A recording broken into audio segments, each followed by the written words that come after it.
Hi, I'm Thomas. I just turned 22, and for the first time, I finally moved into my own house. Well, sort of. My parents actually gifted me this place for my 20th birthday. It was in rough shape, a fixer-upper for sure. For 2 years, I worked every spare hour to save up and slowly renovate it. The walls still creak, the paint isn't perfect, and the yard looks like it came out of a jungle movie. But it's mine, and I'm proud of it. The house sits at the end of a quiet street in a small American suburb. You know the kind, white fences, neatly cut lawns, people walking their dogs at sunset. The kind of place where neighbors know each other's names and wave from their porches. Except I didn't know anyone. I had spent so much time working on the house that I never introduced myself to anyone. I wasn't rude, I was just always too busy. I don't have a car, never had one. My bike is my car. An old matte black mountain bike that's gotten me everywhere since I was 16. I can fix just about anything on it by now. That's exactly what I was doing on that day. I had set up my tools in the driveway, crouched beside the back while trying to adjust the chain that kept slipping off. The sun was hot and sweat dripped from my forehead onto the concrete. I didn't hear her approach. "Looks like you've got your hands full," a woman's voice said. I looked up, slightly startled. She was standing on the sidewalk in front of my house, wearing a simple summer dress and sunglasses. She had shoulder-length wavy brown hair, and even though I couldn't tell exactly how old she was, I could tell she wasn't in her 20s. She had a glow about her, elegant, calm, confident, a natural beauty that made you do a double take. I wiped my hands on my shorts and smiled politely. "Yeah, stubborn chain," I said. She chuckled. "If I were younger, I'd ask you for a ride." I froze for half a second. Was she flirting? I honestly wasn't sure. I looked at her again. She had that kind of playful grin people give when they know they've caught you off guard. I smiled back. "Who says you can't ask now?" I joked. Her eyes lingered on me for a moment, as if she was deciding whether to say something else. Then she laughed softly, shook her head, and kept walking. "Enjoy the ride, neighbor." I stood there for a second, watching her disappear around the corner of the street. I had no idea who she was. I hadn't seen her before, or maybe I had in passing when I was too busy to notice. I got back to my bike, pretending to focus, but my mind was somewhere else. There was something about her confidence, about the effortless way she had teased me, that stuck in my head. It wasn't just that she was attractive. It was the way she carried herself. Later that evening, I sat on my front porch with a cold soda, watching the sun dip behind the rooftops. A couple walked their dog down the street. Kids played with a basketball a few houses down. Normal stuff. But I kept glancing toward the corner, half expecting her to come back. She didn't. I leaned back against the old porch swing and smiled to myself. Maybe moving here wasn't going to be as quiet as I thought. The next few days passed like any other. I finished patching up the bathroom, replaced a broken light fixture in the kitchen, and fought my never-ending battle with a wild patch of weeds pretending to be my lawn. I didn't see her again, not once. I told myself she was probably just out for a walk that day, just passing by. Still, I couldn't shake the image of her out of my mind. It was a Friday morning around 9 o'clock. I had just gotten out of the shower, my hair still wet, when I heard a soft knock on my front door. I wasn't expecting anyone. I pulled on a t-shirt and jogged to the door, wiping my hands on the way. When I opened it, there she was. She wore light jeans, a loose white blouse, and had a small white box in her hands. Her sunglasses were pushed up on her head, revealing warm hazel eyes. For a second, I felt unreasonably nervous. "Hi," she said, flashing that same easy smile. "I hope I'm not interrupting anything." "Not at all," I said, standing back instinctively to give her space. "Can I help you?" She held out the box. "It's a welcome gift. Fresh donuts from a little bakery a few streets over. I figured you probably haven't had time to explore the neighborhood yet." I stare at the box, then at her, completely caught off guard. "Wow, thank you. That's incredibly kind of you." "I'm Elizabeth," she added, "but most people just call me Liz." I took the box and smiled. "I'm Jake. And yeah, you're right. I've been pretty much glued to home projects." "I noticed," she laughed. "I've seen you out here with tools more than once." That broke the ice. I stepped aside and waved toward the small kitchen just past the door. "Would you like to come in for coffee?" "It's not much yet, but the place has 4 walls and working plumbing now." She laughed again. "Sure, I'd love a cup." We sat at my tiny, mismatched kitchen table. I poured her coffee and we shared the donuts. Conversation came surprisingly easy. I learned she lived about 4 houses down in the blue house with the big oak tree out front. She'd been there almost 15 years. Her 2 children, both in their early 20s, were off at college. "I raised them alone," she said quietly, sipping her coffee. "Their father walked out a long time ago. We were young when we married, too young. When things got hard, he just left." I nodded slowly, unsure what to say. "I'm sorry, that must have been hard." "It was," she said, but there wasn't bitterness in her voice, just quiet acceptance. "But it made me stronger. I had to figure it all out on my own, and I did." I told her my own story about how I had worked since I was 16, doing small jobs and summer work to save money. How I had enrolled in college, but had dropped out recently when it became too expensive.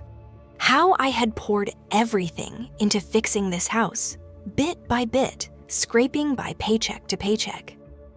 "Honestly, the house isn't perfect," I admitted, looking around. "But it's mine, and I like the challenge." She smiled warmly. "You should be proud. Most young guys your age wouldn't have the patience or determination to pull this off." I shrugged, feeling a little embarrassed, but grateful for the compliment. I noticed how easy it felt to talk to her, how natural. Despite the years between us, it didn't feel awkward at all. After almost an hour, she stood up and glanced at the clock. "I should get going before I overstay my welcome. It was really nice meeting you, Jake." "The pleasure was mine," I said sincerely. "Thank you again for the donuts." She walked toward the door, then paused for a second and looked back. "By the way, I meant what I said the other day." I raised an eyebrow about the ride. She chuckled softly about wishing I was a little younger. I froze again, feeling my cheeks flush. She smiled, shook her head playfully, and stepped outside. I closed the door behind her and leaned my head against it for a second, grinning like an idiot. Something told me this was not going to be the last time we spoke. The days that followed were quiet, but oddly restless. I threw myself into fixing up the house. There was always something to do. The bathroom door squeaked. A loose gutter needed reattaching. A light switch in the living room worked only when it felt like it.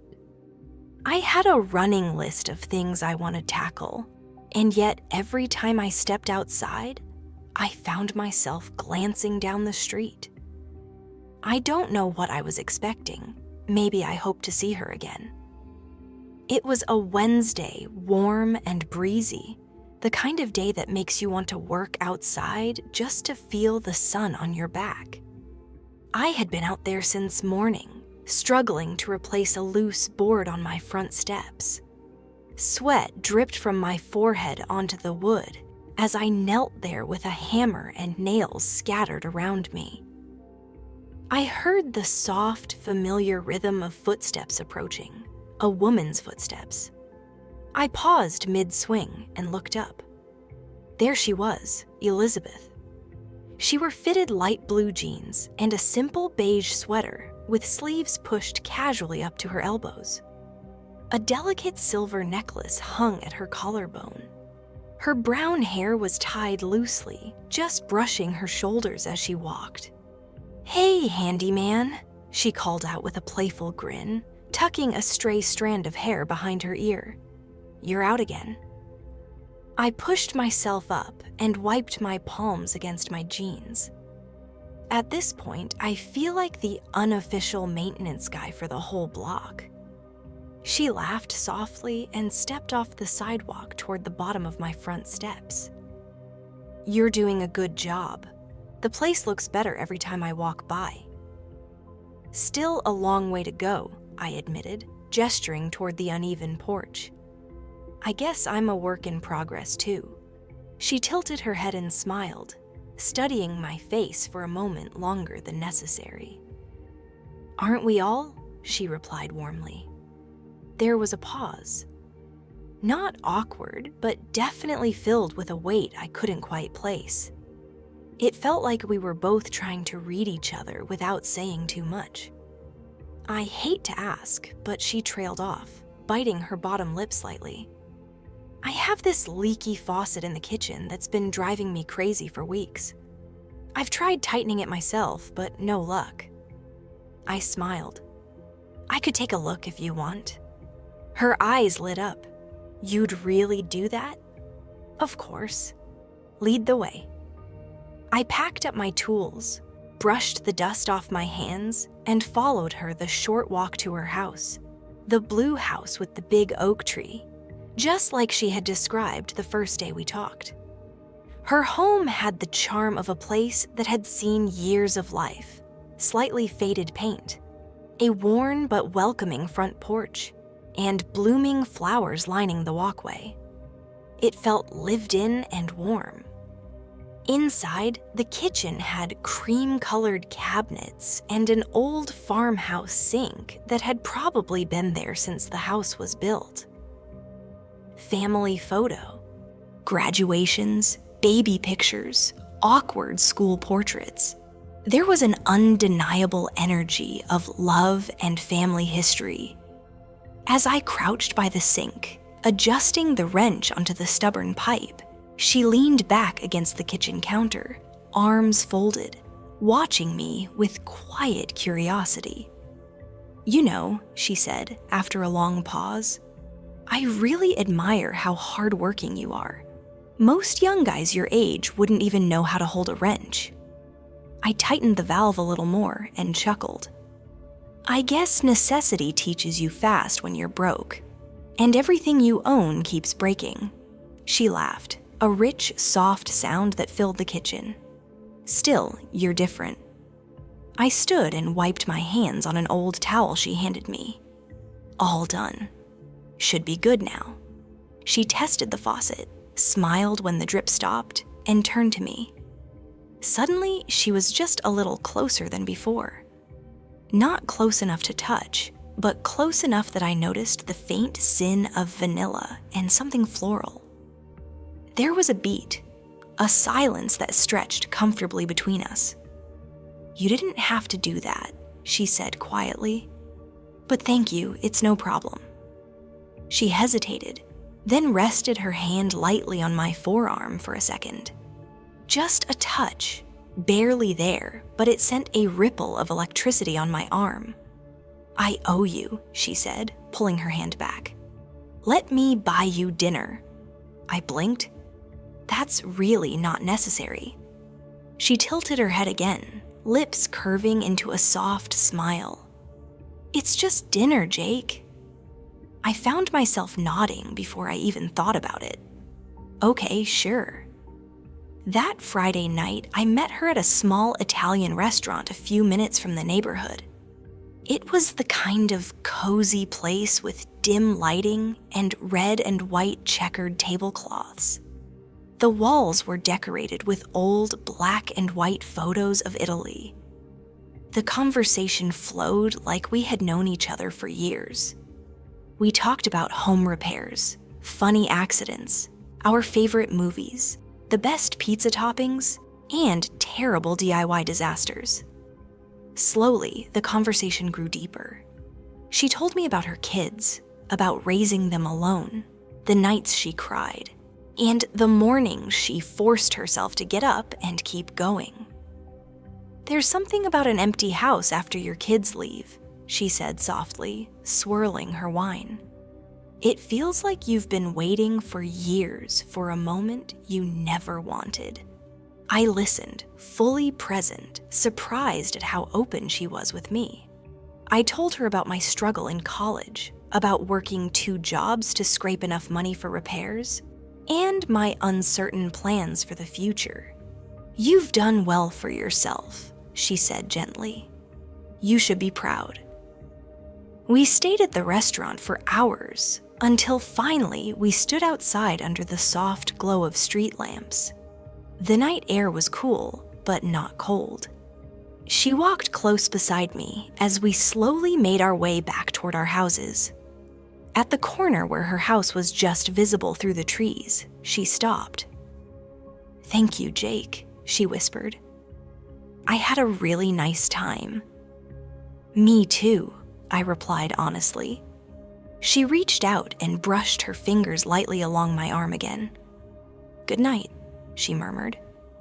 I smiled nervously. "Good night, Liz." As she disappeared inside, I stood motionless for a while on the sidewalk. The street was silent.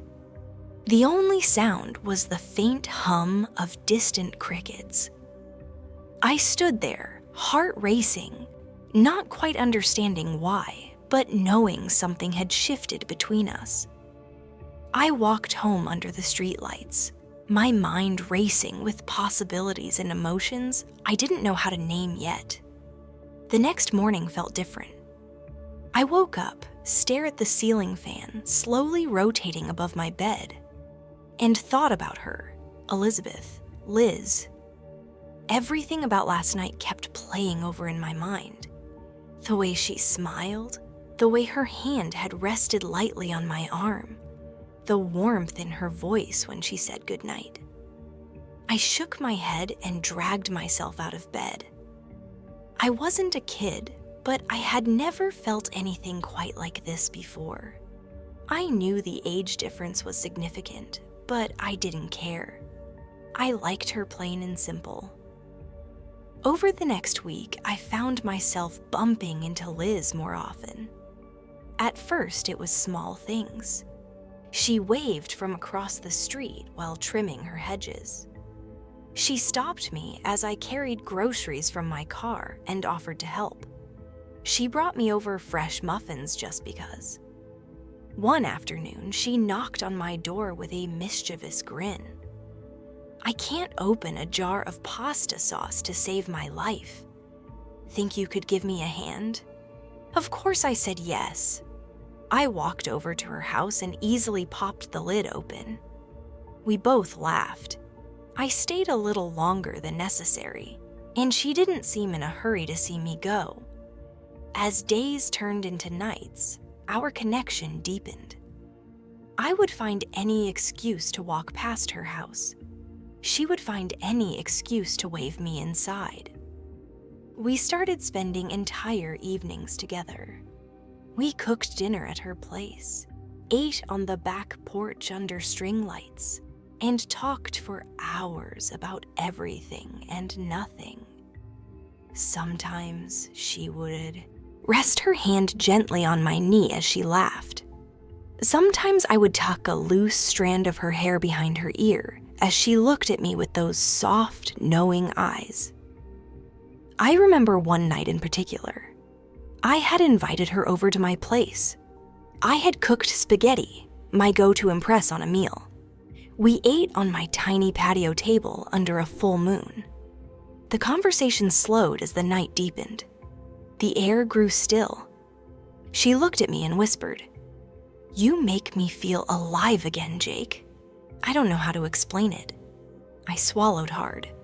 I felt the same way. I had dated girls my own age before, but this was something completely different. There was depth, there was tenderness, there was real understanding. When she leaned forward and kissed me for the first time, it wasn't rushed or messy or awkward. It was soft, deliberate, and full of feeling. Her lips were warm against mine, her hands slowly resting on the sides of my face. We paused, looking at each other. Both of us knew what we were doing. We knew the risks, the unspoken rules, the judgment that would come from others if they knew. But none of it mattered in that moment. From then on, our nights together changed. I would bike over to her house after sunset. She would leave the porch light on. Sometimes we just sat on the couch, watching old movies, her head resting on my shoulder, my arm wrapped around her waist. Sometimes we slow danced barefoot in her living room to soft music. Other nights, we let the passion take over. I won't describe the details. All I will say is that it was natural, mutual, and deeply respectful. It never felt wrong. It felt like two people who had both been lonely for too long, finally finding comfort in each other. Liz confided in me late one night, her head resting on my chest. When I was younger, I thought I had it all figured out. Marriage, kids, the perfect house. But life had other plans. My husband left me before I even knew what real love felt like. I spent 20 years raising my boys, working 2 jobs, always sacrificing, always forgetting I was more than just a mother. I never got to live. I never had my youth. I held her tightly and whispered, "Then let me give you that, even if it's just for a little while." And I meant it. We started going out together. At first, we avoided being seen too close to home. I took her to the city for late dinners, small concerts, open mic poetry nights, and even nightclubs. I introduced her to the world I knew, my friends, my spots, my pace. At first, she was hesitant. The music was loud, the people young, the energy high. But I watched her slowly loosen up, laugh, and even dance like no one was watching. She spun in circles under neon lights, grabbed my hand, and pulled me along. I had never seen her so free. "Jake, this is insane," she yelled over the music one night, breathless from dancing. "I haven't done this in 20 years. I smiled and pulled her closer. "Then tonight is for you."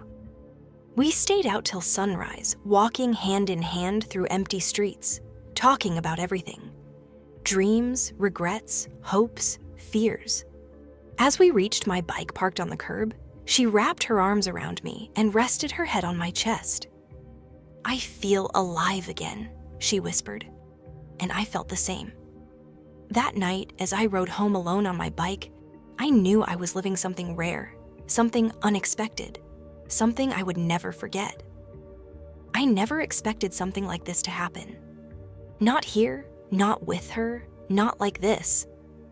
Yet every time I walked up the sidewalk to her house and saw her waiting on the porch with that soft smile, I knew I didn't want to be anywhere else. Weeks turned into months. Our secret became our comfort. There was an unspoken understanding between us. We didn't label it, we didn't define it. It wasn't boyfriend and girlfriend. It wasn't a fling. It wasn't even just friendship. It was ours. We had built a world only the two of us understood. I would spend my evenings at her place after work. Sometimes we would cook together, arguing playfully over whether garlic bread should be soft or crispy. Other times, we'd sit on the porch swing with glasses of wine, watching the sky fade into night. The silence was never awkward. There was peace in just being near her. Occasionally, Liz would glance out at the street nervously if a neighbor walked by. "Do you think anyone suspects?" she asked me one night. "Maybe," I answered honestly. "But does it matter?" She shook her head and leaned against me. "No, I stopped caring about what people think a long time ago. We never crossed boundaries in public. We barely touched in front of others, but behind closed doors, we were real, raw, honest. We both knew it wasn't forever. We never talked about the future, and maybe that's what made it so perfect." One night, as we lay under a blanket on her couch, the soft flicker of candlelight filling the room, Liz spoke words I'll never forget.